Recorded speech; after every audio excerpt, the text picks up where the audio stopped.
The Mitsubishi Pajero Sport is a practical, rugged and relatively affordable 7-seat large SUV, but she's got old bones and there's much newer vehicles out there, which begs the question, should you take the plunge?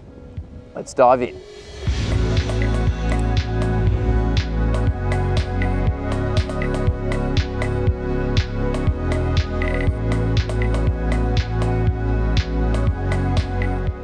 First introduced as the Mitsubishi Outlander in the late 1990s, the second generation arrived in 2008, and this third-gen vehicle has been around since 2015.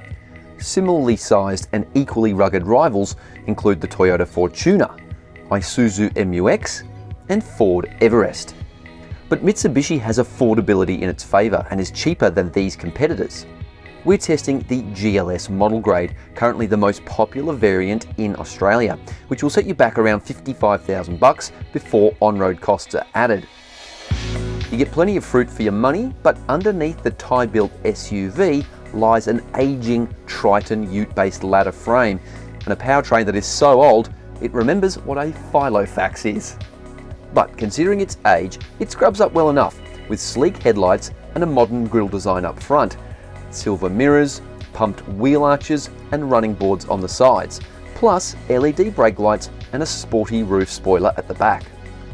It also gets Toyo A32 open country tyres developed specifically for the Paj Sport, fitted to 18-inch alloy rims.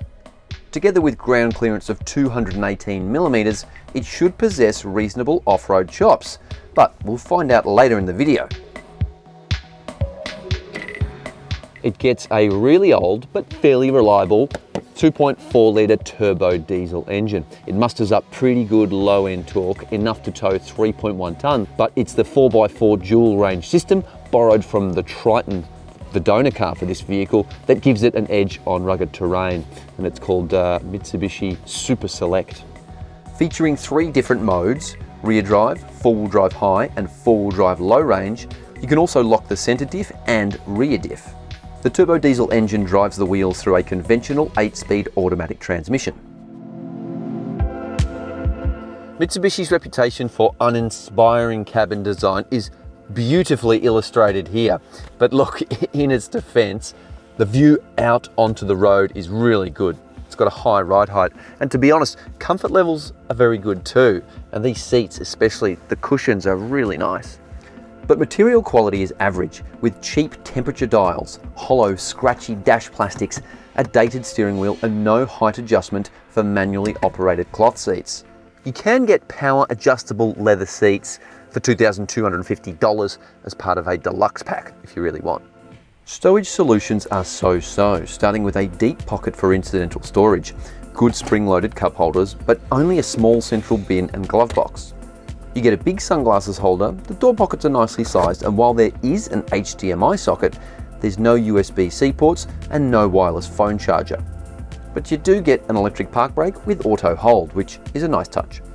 The 8-inch central touchscreen is small by modern standards, but the visuals are pretty sharp and it responds really quickly to touch, which I like.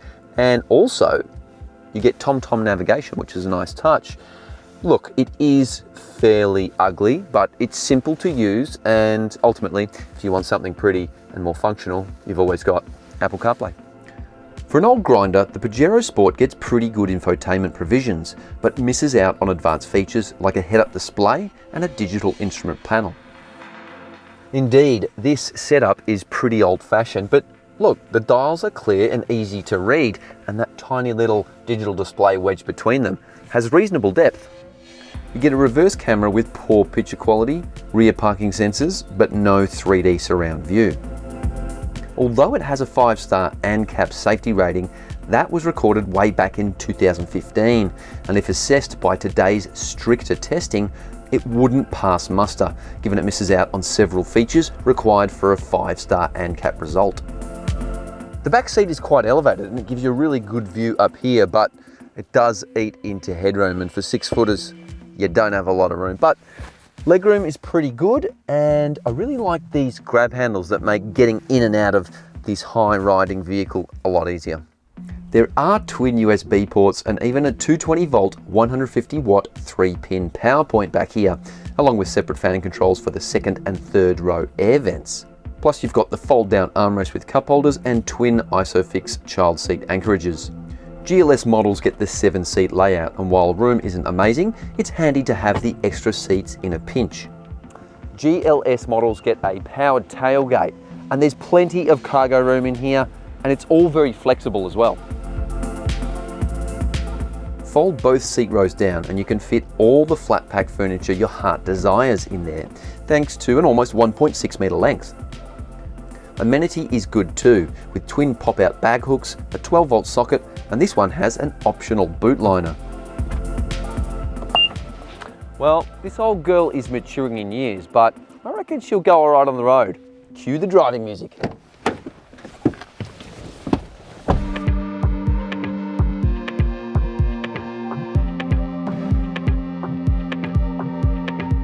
The Mitsubishi's agricultural underpinnings means it's a bit lethargic and a bit unresponsive to driver inputs compared to more modern SUVs, and especially those that have like a monocoque chassis, which is more like a car-based frame underneath it. But it is a great mile muncher, and adaptive cruise control makes highway and country driving a cinch. The engine lopes along lazily and can be quite efficient when set to rear-wheel drive in top gear. SUVs like these are not designed for high performance cornering, but with its double wishbone front suspension and 3-link independent rear suspension, it actually handles pretty well, and certainly better than the Triton on which it's based. Refinement levels are average. There's quite a lot of wind noise hitting the A-pillars and the mirrors at highway speeds, and the engine is quite a rattler, especially at idle and when accelerating from standstill. Although when you are up and moving, it's not too bad. After a week in the saddle and across a range of different terrain, we hit 9.3 litres per 100 kilometres, which isn't too far off Mitsubishi's fuel efficiency claim. It's a good cruiser, a pretty good around towner, and it's an adept school dropper-offerer. But taking it off-road, that's where it outpaces most of your garden variety SUVs.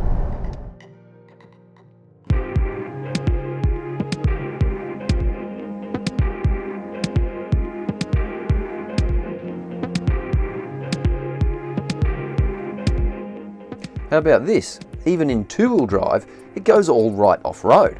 So let's throw caution to the wind and see how far we can get before we need to slot it into four-wheel drive.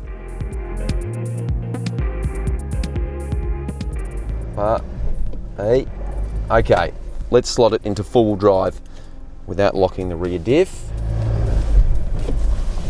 Beautiful. Well, there you go.